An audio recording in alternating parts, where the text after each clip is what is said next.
Şu şeyi vallahi billahi yapamıyorsun ya. Kalk Sana sen ya. zaten dedim ki ben yapayım.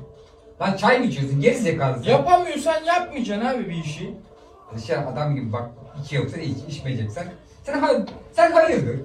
Dizi izlemezsin, izlemezsin. Geldin yine kafamı ütülemeye başladın ya. Dizi izleyeyim diye geldim, babamla oturayım diye geldim. Hadi şey, geçen biz ne konuştuk? Ne konuştuk? Ne konuştuk? Babacım sen hiç evlenmeyi düşünmüyor musun? Ne? Evlenmeyi düşünmüyor. Ne oldu? Ne oldu? Gerizekalı ne oldu? Kalk dur mal. Alişe. Şşt, lan.